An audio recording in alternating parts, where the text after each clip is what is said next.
You remember when the New West popping, right? So when Cube was saying all that shit, I didn't make no record. You won't find one record. You was right there. There's no record without ever diss Ice Cube. It literally, when people interview, I'm like, I can't diss this nigga. I grew up listening to his music. This is 8, this is Snoop. That's not gonna ever happen. It would be unauthentic because I grew up listening to their music. So therefore, I don't know them enough to disrespect them, and I literally would admire them. So when I had my issue, I was gonna find everybody because I want to see what the real problem is. But that's not for no fans. That's between you and people. But that ain't everybody's mission. Everybody not really trying to solve a problem. Well, everybody is doing shit for fans. I remember I was at a Mac 10 concert. I was at the Mac 10 concert. You was at the same concert. You know, we was hanging out in the back, right? I'm walking to the thing to go to the car, and some nigga, like, he tried to bump into me, but I guess, nigga stronger than what he thought. He kind of stumbled a little bit, and he waited till he got to the thing. You stronger than he thought. Yeah, I'm stronger than he thought I was, right? I doubt that. No, nigga, I got. No, I don't think he ever thought you wasn't strong. Yeah, but the nigga almost fell over, right? Like built like a slave. Then what he did, built like a slave. I don't think you underestimated your strength. You built like a big old buck. Get that big buck up in here. I didn't think nothing of it. I didn't take it personal. I thought, maybe a nigga bumped into a nigga by accident, right? So I hear the nigga mumble something, and he say something about this podcast shit, and I turn around and say, "What you say?" And nigga said something and kind of ran out the thing, and I'm like, what the fuck kind of whole shit is going on right now? Nigga, you getting involved over some shit you don't know nothing about and about to get your shit splattered, you know what I mean? For playing. I had to tell a couple of niggas. Still, you about to make me fuck with you right quick. Exactly. You about to make me fuck with you right quick, nigga. You ain't never went out. You look like you one of them niggas that play when white people be in there in they suits and shit. They bring the nigga into the chains, get ready for him to fight somebody. Ego fighter, get ready to fight the niggas and beat the niggas' ass. What's the boxer from back in the day? That's Jack Johnson. Jack Johnson. Jack Johnson. But the thing is, though, dog, I always tell niggas, man, like, Still, I don't think nobody saw you and that made. I think if a nigga saw you, he pretty sure it was like that nigga probably strong. But it's like, dog, we in the era, dog, to where men are not men no more. Like a nigga send us a spoof text. You know how embarrassed I would be, dog, to send EP a fake ass text from a fake because that's a nigga. Because that's a nigga that you know, and that'll be the same nigga that you see tomorrow. That'll be like, "What's up, Steele?" And that's what I'm saying. That's scary. Why. And that's why I'm to the point now to where, like I tell G all the time, I don't fuck with new niggas, dog. I don't fuck with niggas. The niggas that's in this room is my people. Everybody in here I fuck with, right? Right. I fuck with everybody. I kill and die for every last nigga in this room. I can say that, including this nigga behind the camera, right? And a few more niggas ain't here, but my circle is small because you just don't know no more, dog. It's like, we lived in a fucked up ass time, dog. And it's like this, by me being a nigga that have a daughter, dog, it's like I look at, ain't none of these niggas worthy, dog.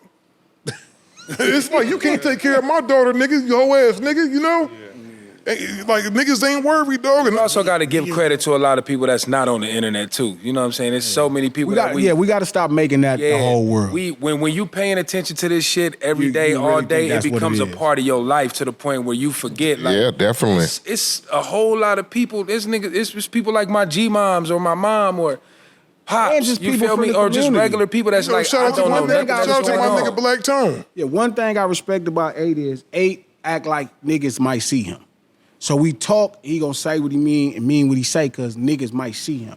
That's how I talk. So whenever I say to grocery stores, we finna go to local gas stations. We finna be on the boulevard. Nigga finna be at the street race. Nigga finna be interacting with the community. So we talk that way. I'm not trying to escape it. I'm not trying to make a bunch of money to run away from it. That's just what you do as a man. You earn. But it never traumatized me. I'm the motherfucking problem. You know what I mean? And I don't mean that in a negative way because it's obviously I'm from a community. It's a ton of motherfuckers that's probably done got killed way more motherfuckers and did all kind of shit. But them niggas that's not the problem. I'm the problem in the community. So I always treat it that way. I always respected it. There's nothing to run from. We supposed to run to it. So we talk. All of us talk like we might be held accountable. And people should be held accountable for shit but they can't. That's the point. You got a lot of people talking and doing things because they not going to be nowhere where they can be held accountable. But the problem is, eventually, they're gonna be held accountable. Yeah, that's how you know they not authentic. It's an act to them. And I'm gonna you know tell what I'm saying? I've had my heart broken like recently. You know certain niggas, and you came up seeing certain niggas of a certain caliber. I ain't gonna say the nigga's name, but a nigga just did the ultimate whole shit, and I was like disappointed. I said, "Wow, really? They don't got to your ass too, my nigga."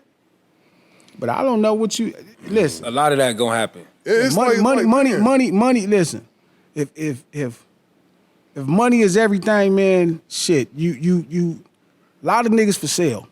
A lot of niggas. Oh, definitely, especially in this day and age. And so if niggas think it's an opportunity, they gonna just take it. And you know our mentality when it come to money, man, it ain't shit, because me and you don't exchange thousands of dollars with each other like it ain't shit. You know, a whole bunch of money and it ain't shit. Like I ain't gonna never send this nigga, like I don't send G 10,000 out the blue and he don't send me 10, 15,000 out the blue. True. Just like that. It ain't never been no shit, well, when you go pay me. No, that's my brother right there. If I get something in, nigga, here, you know what I mean? Right. Here. He ain't gotta call me and tell me he may need it or whatever, and I ain't gotta do the same with him. We just look out for each other because we a family, right? But it's like niggas now, dog, will sell you out, man. I know how Jesus felt now, my nigga. Nigga don't sold you out for a couple of shillings, dog. For That's real. why you fuck with your solid ones and you treat this game like the game it is, and then you take your ass home. You make jokes about everybody and fuck everybody. You can't let this shit get you. You know how I always man, tell this you, shit dog, crazy. that this motherfucker right here is the best podcast partner in the world because he understands business, right? Sure.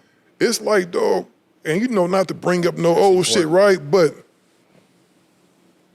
a nigga, when you paying for every motherfucking thing and you doing this and that, it's a business, niggas don't never think, well, you know what, maybe I should put in on this and so I'm getting this right there. Yeah, but you can't blame them. And I always tell you this offline, like you can't blame people if they never did that. Like this man had the finances on shit. He didn't been a part of a business to where I done heard interviews where he didn't feel like he got the short end of the stick, some where he got the best end of the stick, so he do business. But he also got experience. A lot of people that you brought in this business as far as podcasting, you're the first start. And you teaching them business. This ain't your first business. You came from running a record label, taking me overseas to do concerts in different countries.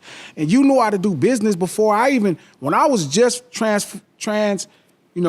out of the fucking Sherm business, you taught me the record business on a global level. Then nobody else know that shit. So you can't be mad at them. And that's why I always get mad at you. Wasn't hustlers from the beginning. Yeah, and they could have been, but this is different. Yeah, this is different. This is different. Entertainment is different. And especially a lot of street aspect if niggas don't understand business.